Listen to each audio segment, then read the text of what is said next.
For the debate, I recognize a member from Guelph. Thank you, Speaker. I'm both humbled and honored to rise and speak in support of Bill 75, the Emancipation Month Act. And I'd like to thank the members from Kitchener Centre, Scarborough-Gilwood, Barrie-Innisfil for co-sponsoring this bill. And I'd like to thank the House Leader for clearing a path for it to be passed before the House rises.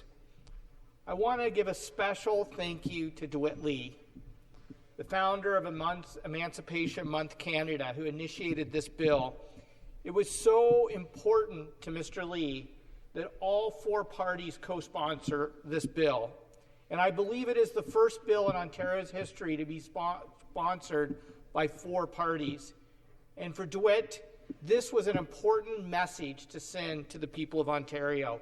It builds on the fact that the first co-sponsored bill introduced in Ontario was established Emancipation Day in Ontario. So DeWitt, I know you're watching today, and I just want to say thank you for working so hard on this bill. It's paid off. I want to thank the Ontario Black History Society who contributed to the drafting of this bill. It was truly a collaborative effort with the co-sponsors of the bill. This bill will officially proclaim August as Emancipation Month in Ontario. And August was chosen because it's in recognition of the Slavery Abolition Act, which received royal assent in 1833 and was proclaimed on August 1st, 1834. The day on which the British Empire ended the practice of slavery for close to 1 million African people and their descendants, including in Upper and Lower Canada. Emancipation Month Canada was founded as a legacy project of the United Nations Declaration of the International Decade of People of African Descent. In proclaiming this decade, the UN recognized that people of African descent represent a distinct group whose human rights must be protected and promoted. Over 200 million people identifying themselves as being of African descent live outside of the African continent. And so it is with great importance that we recognized August as Emancipation Month to pay tribute to the important contributions and leadership of the Black community and continue to make Ontario and the Black community continues to be a vibrant part of Ontario's social, political, cultural, and fabric. Speaker, a lot of Canadians don't know that Black and Indigenous people were enslaved in our country. This may be a symbolic act, and I'll be the first to tell you we need more than symbolic acts. But symbols can serve important tools for education, for recognition, and for reflection. And as DeWitt said, and I quote, Emancipation Month is not just a month to commemorate the freedom fighters from all races who helped usher in freedom to African descendants across the British colonies from the inhumanity of slavery.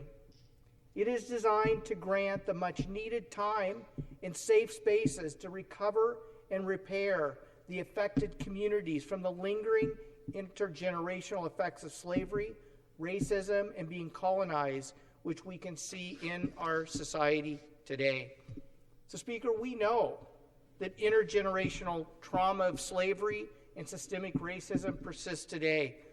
We know it's baked into our institutions, into our political system, into our education and medical institution in deep and systemic ways that we cannot ignore. Speaker, I've always admired the courage, the strength, and resiliency of freedom fighters who fought so hard to remove the shackles of slavery.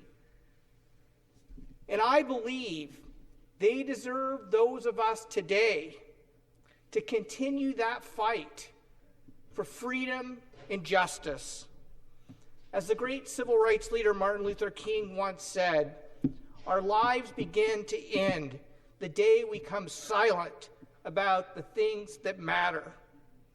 And Speaker, we cannot remain silent in the fight to dismantle systemic racism and colonialism in our society. We cannot remain silent in the fight for justice, and for freedom. So I want to take a moment to acknowledge an organization in my community, the Guelph Black Heritage Society, which embodies the goals of Emancipation Month each and every day of the year. Their ongoing Change Starts Now education initiative provides educational programming on Black history and culture, as well as relevant resources on diversity, discrimination, and anti-racism for the Black community. They've preserved Heritage Hall, which was for many enslaved people the final stop on the Underground Railroad. What a feeling it must have been to reach freedom. To reach freedom, Speaker, and the courage it took to make that journey. And to know that they could land in a place like Guelph. So as we've affirmed in this bill, Emancipation Month is a time for healing, unification, and restoration.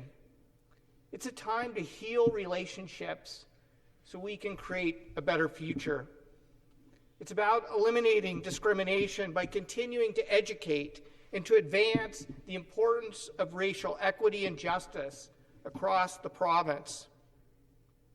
Emancipation Month, though it's only symbolic, is an important symbol about the need to be an inclusive province where everyone is treated with fairness, respect, dignity, and receives the justice they deserve. So we in this house today, we have an important opportunity to say to the Black community that we will celebrate Emancipation Month and we will fight. We will continue to fight together in solidarity as allies to end systemic racism in this province. That's what we're here to do. Thank you, Speaker.